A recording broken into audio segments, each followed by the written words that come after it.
नमस्कार, न्यूज़ 31 में आपका स्वागत है। मैं आपके साथ अंशिता गुप्ता। शुरुआत करते हैं खास खबर के साथ। कमला नेहरू अस्पताल में आगजनी की घटना में दोषियों के खिलाफ आपराधिक प्रकरण दर्ज करने की मांग ने जोर पकड़ लिया है। कांग्रेस विधायक आरिफ मसूद ने कोईफिजा थाने का घेराव किया। विधायक मसूद ने कहा कि आंकड़े छिपाने और दोषियों को बचाने में सरकार लगी हुई है, पीड़ितों को इंसाफ नहीं दे रही है।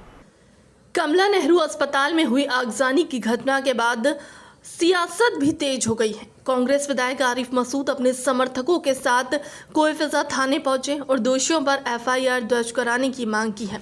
विधायक आरिफ मसूद को कोईफिजा पुलिस ने थाने के बाहर ही रोक दिया। बड़ी संख्या में साथ पहुंचे कार्यकर्ताओं द्वारा जमकर नारेबाजी करने के बाद सीएसपी नागेंद्र पटेरिया ने मसूद को सीमित लोगों के साथ थाने में प्रवेश किया। विधायक आरिफ मसूद ने कहा कि आंकड़े छिपाने और दोषियों को बचाने में सरकार लगी है। सरकार पीड़ितों को इंसाफ नहीं दे रही है। अगर पुलिस ने एफआईआर दर्ज नहीं की तो 15 को प्रधानमंत्री के दौरे के दौरान प्रदर्शन किया जाएगा।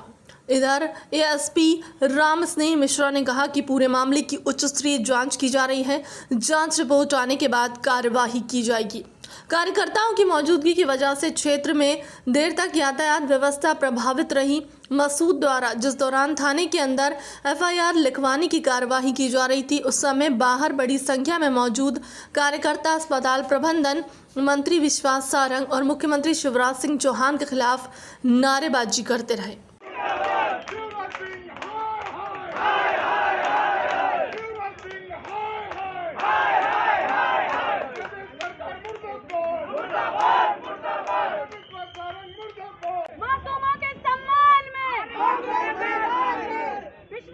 आप पीछे हो, थोड़ा आप पीछे होइए, पीछे होइए और पीछे होइए। मुर्दाबाद मुर्दाबाद शिवराज चौहान मुर्दाबाद मुर्दाबाद मुर्दाबाद Shivraj Chauhan shame shame shame shame shame Shivraj Chauhan shame shame shame shame shame Shivraj Chauhan shame shame. एक बहुत अफसोसनाक बात है। मैं पहले दिन से कह रहा हूं कि कोई राजनीतिक दुर्भावनाओं से इस घटना को नहीं लेना चाहिए। घटना की सच्चाई सामने आना चाहिए। बच्चे कैसे मरेगा ये सामने होना चाहिए, और होना तो ये चाहिए था कि पुलिस को स्वयं मुकदमा दर्ज करना था। पुलिस का एक्ट कहता है, एफआईआर का मकसद यही है, कानून का मकसद यही है कि तत्काल एफआईआर लॉज पुलिस को स्वतः कर लेना चाहिए था। लेकिन पुलिस 2 दिन 3 दिन में किस कारण नहीं कर पाई इस पर मैं नहीं बोल पाऊँगा, लेकिन वो नहीं कर पाने के कारण मैंने कल इनको एक आवेदन दिया कि मैं चाहता हूं कि इस पर मुकदमा दर्ज हो और मुकदमा दर्ज होकर जांच हो, ताकि सारे तथ्य जांच। भाई जांच कैसे होगी? पुलिस इन्वॉल्व कब होगी? जब एफआईआर होगी तब पुलिस इन्वॉल्व होगी, तब सारे फैक्ट्स लेगी। और अगर जांच का बिंदु पुलिस कर ही नहीं पाएगी तो एफआईआर में सारे खुलासा होंगे नहीं, तो सारे के सारे दोषी बच जाएंगे। और ये दोषी को बचाने का है। इसमें 2 दुर्भावना वाली बातें। एक तो दोषी को बचाया जा रहा है, दूसरा जो पीड़ित हैं उनको इंसाफ नहीं मिल पा रहा। क्योंकि जब उनको इंसाफ इसलिए नहीं मिल रहा कि ये डेथ ऑफ कॉज 4 के अलावा बाकी 12 की बता ही नहीं रहे। मेरे सामने ये व्यक्ति खड़ा है, इसके बेटे को 8:30 बजे इसने 8:35 पे 8:30 पे कह रहा है मैंने वहाँ देखा, 8:30 पे ये देखकर नीचे आया। 10 मिनट बाद आग लग गई।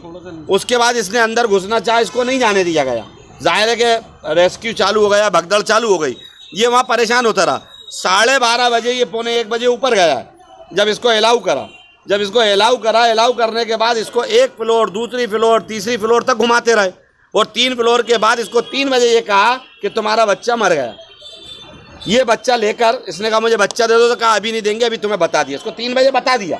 और 3 बजे के बाद अगले दिन इसको बॉडी देते हैं। वो बॉडी देने में इससे लिखवा लिया जाता है कि तुम मुस्लिम समाज के हो, तुम अगर वो नहीं करोगे, पीएम नहीं चाहते। इसने कहा हाँ, क्योंकि जाहिर है एक का 4 बच्चियों के बाद पहला बेटा हुआ था। क्या हालत उस समय इस व्यक्ति की रही होगी, इसको अपन समझ सकते हैं। इसकी वेदना को समझना चाहिए। उसके बाद इसकी बॉडी हाथ में दे दी और लिखवा के दे दिया। और अब ये कह रहे हैं कि वो उस घटना से नहीं मरा। इससे बड़ी शर्मनाक बात क्या होगी? इस पर कौन करेगा? तो मैं एसीएस को भी कहूँगा कि इस पर कम से कम इस सरकार की इन मौतों के आंकड़ों को छुपाने के चक्कर में पीड़ितों को तो इंसाफ से मत खत्म करो, इनको तो इंसाफ दो, इसका तरीका निकालो। इनको इंसाफ देना चाहिए। और मैंने कहा एफआईआर होना चाहिए। अब पुलिस कह रही है कि इसमें अभी विचार करेंगे, देखेंगे। ठीक है, हम भी देखेंगे, नहीं देखेंगे तो आंदोलन करेंगे। 15 को भोपाल में पीएम आना है। अगर हम लोग की तरफ से एफआईआर लाज नहीं होती है तो ठीक है, प्रधानमंत्री के सामने विरोध करेंगे, अपनी बात रखेंगे। हमारा काम है विरोध का, हम अपनी बात तो रखेंगे क्योंकि हम तो पीड़ितों को इंसाफ दिलवाएंगे। 13 बच्चे खत्म हुए, लेकिन सरकारी आंकड़े सिर्फ 4 बच्चों का बताया जा रहा है। बाकी के जो परिवार हैं उनके लिए मैं वही कह रहा हूँ कि मैं आपसे भी मदद चाहता हूँ। आंकड़े छुपाने के कारण 2 नुकसान हो रहा है। आप बात को गंभीरता से समझे मेरे भाई, आप भी पीड़ितों की मदद करें। आप चौथा स्तंभ है। इन आंकड़े छुपाने से एक बच्चे की 4 लड़कियों के बाद बेटा होता है। क्या खुशी घर में आई होगी, और 5 दिन में वो खुशी छीन ली गई, और उसके बाद उसके बच्चे की डेथ ऑफ कॉज घटना उससे नहीं बताई जा रही कि दम घुटने से हुई। ये बताया जा रहा है कि 8 बजे तेरा बच्चा मर गया था, 8:30 तक ये वहाँ मौजूद था, और 12 बजे 12:30 बजे तक इसको कुछ नहीं बताया गया, और 3 बजे कहना बच्चा मर गया, और फिर इसको डेट ऑफ कॉज भी नहीं बता रहा है। अब जब मर कायम नहीं करेंगे तो जाहिर है जो आर्थिक सहायता मिल रहा है वो भी इसको नहीं मिलेगी। तो अलग ये तो नाइंसाफ़ी है ना। इतनी पराकाष्ठा तो हमने कभी नहीं देखी। कानून का और संविधान का ऐसा मजाक पहली बार देख रहे हैं। मुख्यमंत्री जी को गंभीरता से लेना चाहिए। अपने मंत्री और दोषियों को बचाने के बजाय उनको पीड़ितों को इंसाफ दिलाना चाहिए। समझते हैं आप? अब देखिए एसीएस को तो जांच का कर दिया, जांच तो एसीएस क्या करेंगे, उन्हीं की हमने तो कहा है, हमारे अध्यक्ष ने भी कहा है। हम तो चाहते हैं हाई कोर्ट जज से करें। अगर पुलिस भी मुकदमा दर्ज नहीं करेगी तो भी हम हाई कोर्ट जाएंगे। हम इनको इंसाफ दिलाने के लिए आखिरी दम तक लड़ेंगे। काफ़ी संवेदनशील मामला है, गंभीर घटना है। सरकार की हाई लेवल मॉनिटरिंग चल रही है, हाई लेवल पे इसकी इंक्वायरी भी गठित कर दी गई है। जो भी तथ्य आएंगे थाने को, जो भी निर्देश शासन स्तर पर प्राप्त होंगे उसके मुताबिक कार्रवाई की जाएगी। सर, आवेदन दिया था आपको एफआईआर करने के लिए, क्या उस पर? हाँ, आवेदन अवलोकन पर रखा गया है। हाई लेवल पे इसकी मॉनिटरिंग चल रही है, काफ़ी गंभीर घटना है, और हाई लेवल पे इसकी इंक्वायरी भी चल रही है। इंक्वायरी में क्या तथ्य आते हैं उसके मुताबिक जो भी निर्देश होंगे उसके मुताबिक फिर कार्रवाइयाँ होंगी। तो सर 3 दिन बीत जाने के बाद भी मर्ग कायम नहीं हुए हैं, तो क्या लगता है इसमें, क्या मर्ग कायम होना चाहिए था? अब तक मर्ग कायम नहीं हुए हैं। नहीं, मर्ग कायम हुए हैं। जहाँ पर मृत्यु पर परिजनों ने संदेह जाहिर किया है उन सभी पर मर्ग कायम किया गया है। मर्ग जांच पर है। लगभग कितने मर्ग कायम हुए? 13 में से 6 मर्ग कायम हुए हैं अभी तक, और अभी मर्ग की रिपोर्ट नहीं प्राप्त हुई है। जल्दी मर्ग की रिपोर्ट प्राप्त हो जाएगी। कॉज ऑफ डेथ क्या है वो तभी उसका कारण बताया जा सकता है। फिलहाल आज की खबरों में इतना ही। बने रहे न्यूज़ 31 के साथ। नमस्कार।